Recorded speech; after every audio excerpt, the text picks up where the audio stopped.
am Dr. R.K. Pandey in the State Forest Research Institute, and that is in MP, India. Actually, I am concentrated on the biodiversity conservation of the forest, natural forest ecosystem in India. So we have done a lot of work for their conservation, and this particular presentation is focused on the community-oriented integrated ecosystem approach for conservation and sustainable management of forest-genetic resources. As we know, India has a long history of the conservation and management of the biodiversity, medicinal aromatic plants. Of course, it has a rich zone, biodiversity zone in India, and come in the one of the 12 mega diversity countries. Wide range of the physical and climatic conditions provide different type of habitat conditions to provide a shelter to the natural conditions for their growing. Contribution of forest, it has a wide range of the contribution of the forest, natural forest, tropical forest in our country, and it supporting to 7% of the world biodiversity, 16% of world population, 18% of the cattle population, 2.5% of world geographic area, and about 2% of the forest area in the world. 7% of world flora, including several families and all these things. And these are the contribution of the natural tropical forests in India, supporting to different categories of the wild animals, bird species, reptiles, amphibians, fish species, and several species are endemic in our area. Recorded forest areas of the country that contribute 23.38% of the total geographical area of second largest land use after agriculture. Owner state government, this is very important. Our forest area and the whole forest area in the state, that is state government is the owner of that forest area. So it is all belongs to the government area. About 300 million poor people depend for the livelihood.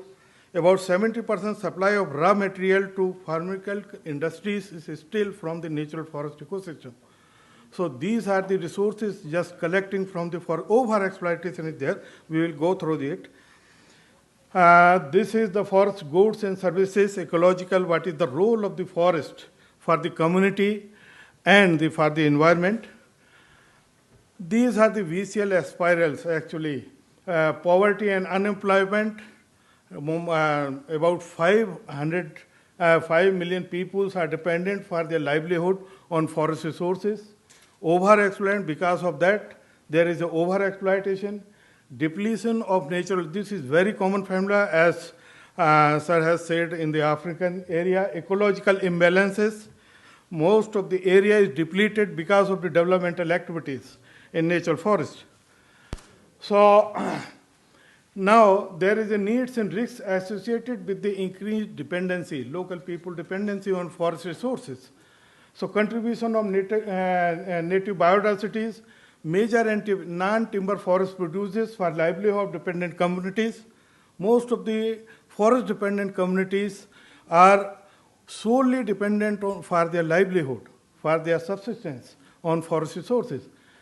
About 40% of forest revenue it contributes from our for the state government. 55% of forest-based employment is generated. Supply of raw material from forest to pharmaceutical countries, it is obvious more than 70% raw material are still being exploited from the natural forest area. So these are the challenges now we are facing for in situ conservation of biodiversity in natural forest ecosystem in our area. There is progressive degradation of forest, about 40% categorized as degraded forest. The whole forest area, about 40% area is degraded. Emerging challenges on regional biodiversity, of course, this is a major problem where the overexploited, most of the species are endemic. Most of the species, vulnerable species, most of the species which have high economic value already wipe out from the natural forest ecosystem. So they are just verge of the extinction or either extincted from the natural forest. Emerging challenges or conservation and unsustainable management. This is a big problem for sustainable management of forest ecosystem in our country. These can be categorized into quantitative, quantitative, and functional. Over-exploitation has a major impact on the forest biodiversity in our area. Dependency, of course, it is, as I earlier said, that it is for the livelihood. Ignorance of traditional practices for collection. This is the major impact on genetic resources, conservation of genetic resources. Over-demand and trade. Of course, because of the demand, most of the commercially, for the medicines and all these things, raw material are being collected from the natural forest area, and because of the over-demand, they are ruthlessly, all these resources are being collected from without considering their sustainability in situ conditions. So these are the major factors actually identified for deteriorating depletion of the forest resources in natural forest ecosystem. Because of the destruction, habitat lost in majority of the, just we categorize as 40% forest area, natural forest ecosystem. Invasion of feline species, this is a major problem. Parthenium, lantana, all these species are the major alien species in our forest ecosystem. Because of their progressive emerging in the area, invading in the area, most of the native wild species have wiped out from that area, from the natural forest ecosystem. This is a big problem for the native species which have high economic value, and that is the only biodiversity of our region. Impact of climate change, of course, since irregular rainfall and all these things are causing more impact of the natural native biodiversity in our region. So ultimately, we are facing non-sustainable use of course, this is not beneficial neither in ecological term nor in social term in the present case, in the present conditions. So these are the line actually, we broad line just giving some essence what are the major causes for the species, and some of the species either threatened, rare, endangered, vulnerable, and of course most of the species have extracted from our natural forest ecosystem. So these are the emerging threats because if we consider it, there are three pillars of the forest management system: ecological, social, and economical. So we consider as ecological perspective, destructive harvesting is the major cause. Because these are the scenario of these resources in the market, local market of the area because of the over-exploitation. Social perspective, these are the issues actually overcoming in the area, and of course in the economical perspective, growing demand, gap in demand and supply, decreasing trend of resource supply from forest. These are the major issues we have already identified. These are the obstacles for the management and conservation of wild native resources in situ conditions. Now the questions are, at present, the overcoming threats or FGR committed to perpetuation or sustainability in situ? Of course, the answer is no. The conditions of forest and its users acceptable? Certainly, it is also no. Prevailing management intervention adequate? Of course, this is a major issue because of some policy, state policy and government policy and the national forest policy of our country. We are facing several constraints for management, proper management, adequate management of these resources in situ conditions. Extinct wild genetic resources can be retrieved. Certainly, the resources which have already wiped out from the natural habitat conditions or these resources are extinct, it cannot be revived again because we are doing in negative side, not positive side. So ultimately, what have gone, it is gone for the ever. Of course, we are not doing a specific community-based co-management system.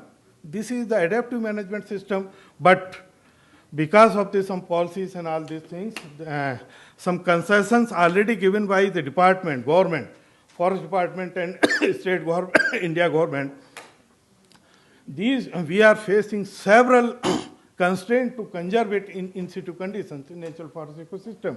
About 60% production of the collected NTP is unrecorded. It's still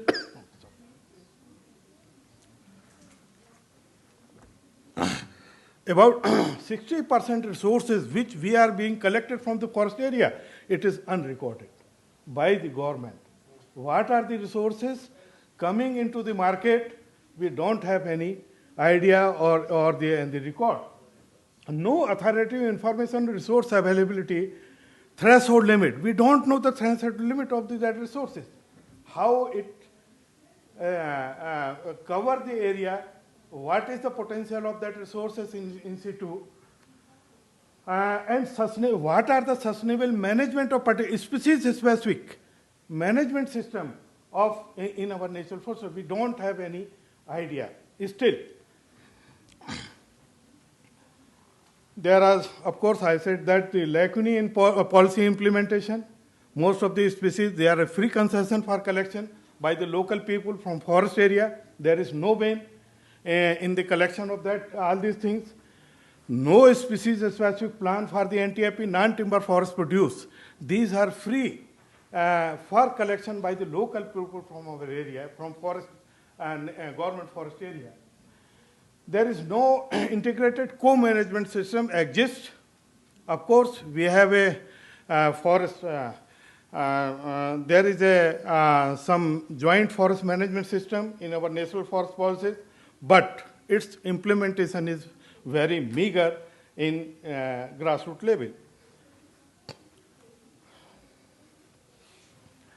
So, need for strategic interventions for conservation and sustainable management of forest genetic resources in ecological, social, and policy terms. Collaborative integrative approach, institutional user stakeholder approach is the need of the day for conservation of, because the people who living, who collecting these resources from forest area, the main stakeholder can help to protect them, because that is the need of these resources fulfilled for them, for their livelihood. So these are the major stakeholders actually conserve all these resources. They can be considered as a main co-manager for these resources, but there is a big gap. Regulated commercial exploitation, strict legal provision to prevent destructive harvesting because of some concession by the government for local people, we cannot do very adequately in our system. So, strict implication of sustainable harvesting that is need, NTFA collected from natural forests, economical viable, user-friendly and socially accepted techniques should be developed for conservation of these resources. Then by this, we can do some good positive work for the conservation of natural forest genetic resources from in natural conditions. Training and capacity building, of course, this is the major issue.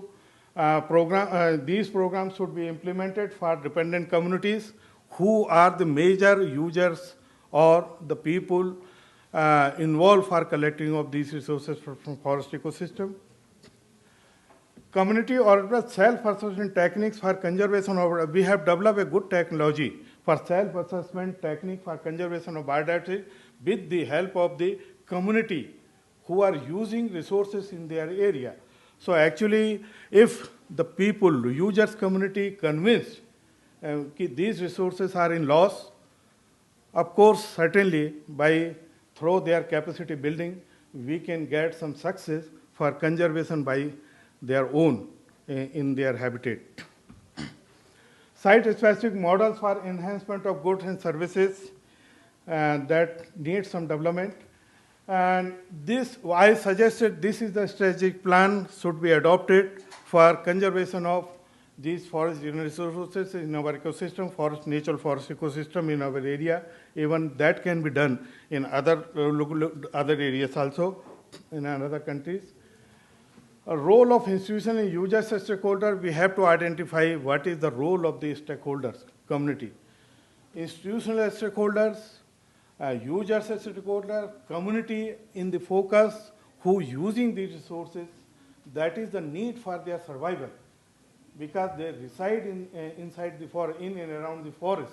So this is the need. Actually, they people should be convinced for conservation, and there should be a specific technique through and the adequacy for efforts made by them through some skill and capability program to convince them for conservation. Innovation of limit determination, actually these are the things happening, that the people going root species and some leaves, flowers, fruits, all they are collecting from natural forest. And there is more harm which has the whole plant is important, or the root is important, because they dug out complete whole plant from the forest area. So ultimately, after over exploitation, there is no species, no regeneration, nothing happening in the natural ecosystem, or through by some continuous efforts, continuous collection of these resources from forest, the species are prone to wipe out from or extinct from the area. So these are the consequences happening in our area. We should do inventory with the community through a self-assessment system with the community, inventory of the important species which are under threat. Sustainable harvesting regimes should be developed. Of course, this is a latest scientific, with latest scientific inputs to the community, and convincing them these are the constraints, these are the region, these are the efforts which are, by which you are losing your resources from your natural system. So we have developed several things. Phenological, these are the actually some research inputs should go to the community by observing all these things of the species-specific programs for model development. And in the State Forest Research Institute, with community-oriented program from grassroots level, we have developed sustainable harvesting limit of the 11 species which are commercially viable in our area. Commercially, these are over-exploited from natural forest area. So just to clear the what is the sustainable harvesting limit, actually this is the thing. We, with the help of the community, we convince them this species have only 30% harvesting limit. Means what is the species, the population of that species is available in the natural forest, only 30% can be exploited. If you exploit more, then there is a chance of their degradation, depletion from natural forest ecosystem, and ultimately it will wipe out or extinct from your area. So these are some programs we have already developed with the community in natural forest ecosystem. So this is one of the chlorophytum tuberosum, saprophyllus musculum, commercially very viable. Over exploitation is going in our forest area, but beyond looking that 30% sustainable harvesting limit, they are collecting all 100% whatever available in the natural forest. So by this mean, most of these species have already wiped out from forest area. This is another species. It allows 68% of collection, whatever the resources are available, because actually sustainable harvesting limit depends on the regeneration potential of that species. So if you collect 68 or below 68, the species will sustainable in that locality. There is no harm of that species in natural forest ecosystem. The another species, curcuma, it allowed 64%. Dioscorea, this is a climber species, It allowed only 44% collection from the natural forest area, but the people are collecting even more.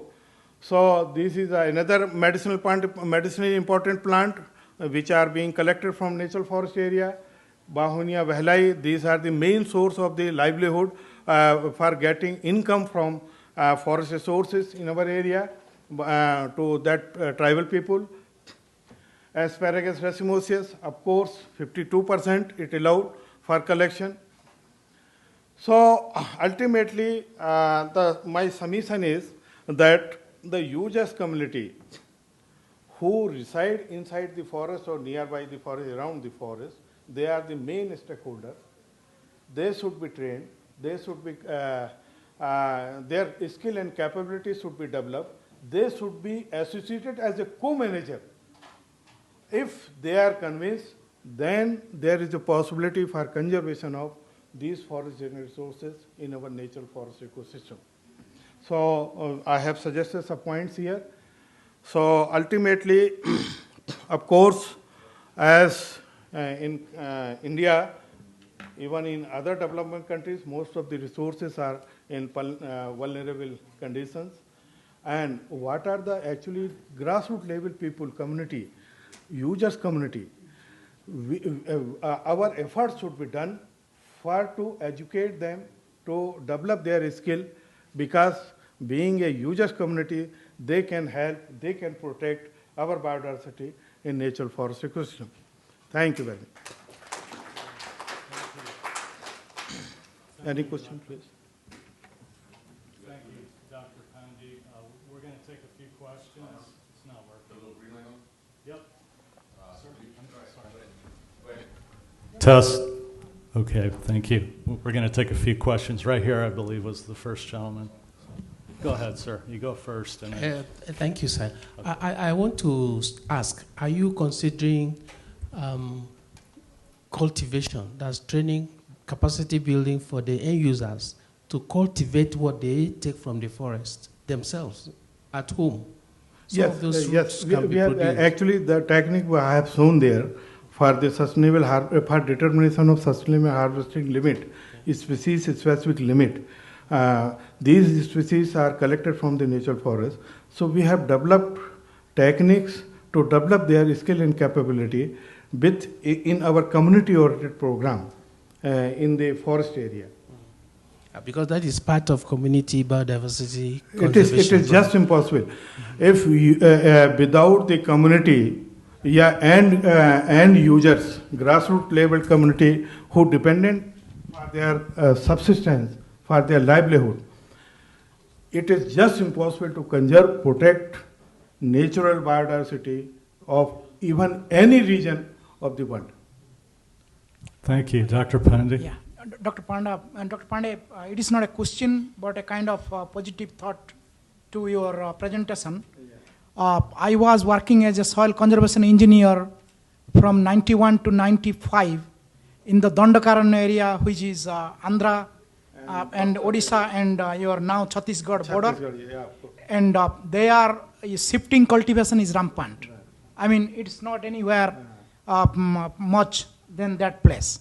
So as a soil conservation engineer, I go deep into the forest, inaccessible. Not many people go except my organization and myself.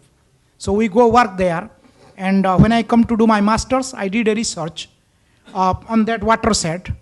I used 1989 your list 1 imagery, IRS list 1 imagery, and 1996 list 1B IRS imagery, and I found out, I mean, this is unthinkable. The forest cover increased in that area in 7 years. And how it happened? When I was there for 4 years, government tried forcing to stop shifting cultivation. It never works for 50, 60, 100 years. But those 5, 6 years I was there, government started a scheme in my state to empower the community there. So community, they started village committee they call, they protect the forest. They never let anybody go forest, cut forest or anything do. So that way within 7 years, the thin forest become dense forest and your shrubs become forest. It is now, within that 7 years, much growth happened. So if you empower village people, so they can make things work. Thank you, Doctor. Very exactly. And Pandey. sir, in the National Forest Policy, we have a Joint Forest Management System, JFM. That is a very important system launched by the state government of India for to associate the local people, dependent people in the main management arena. The question is, first thing is that the people who are the main stakeholder at grassroots level, they could not convince as co-manager for the joint forest management system. So actually the efforts what we are doing in the research in the State Forest Research Institute by taking the community as a main key, focused to develop their skill and capability for conservation. And by doing this, we have there is a change scenario in the forest area, already degraded forest area in natural forest ecosystem, that most of the area have been revived through the regeneration and the growth of the tree species of that area. So that is the actually basic need for the conservation, biodiversity, conservation of the natural forest ecosystem, where the government is the owner. Actually, that is the important. Government is the owner, an institution which have they don't have the actually adequate system for the conservation of that species. So by involving all these community, that can be done very well. Okay, thank you.